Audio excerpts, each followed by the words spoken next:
അമിതാഭ് ബച്ചൻ അഭിനയിച്ച കൂലി എന്ന ചിത്രം 1983 ഡിസംബർ 2-നാണ് റിലീസ് ചെയ്തത്. സിനിമ സംവിധാനം ചെയ്തത് മൻമോഹൻ ദേശായിയാണ്.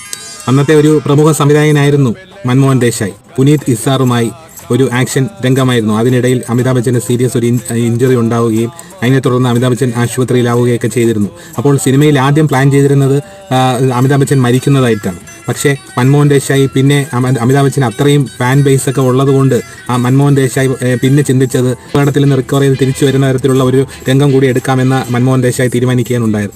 പിന്നെ ഈ ചിത്രം 1983 ഏകദേശം 3.5 കോടിയോളം രൂപ ചെലവാക്കി എടുത്ത ചിത്രമാണ്. ചിത്രം കളക്ട് ചെയ്തത് ഏകദേശം 25 കോടിയോളം രൂപയാണ്. പിന്നെ ഈ ചിത്രത്തിന് മറ്റൊരു പ്രത്യേകത കൂടിയുള്ളത് ഇന്ത്യൻ സിനിമയിലെയും എക്കാലത്തെയും മികച്ച സംവിധായകനായിരുന്ന ഹിന്ദി സിനിമ സംവിധായകനായിരുന്ന ഋഷികേശ് മുഖർജി.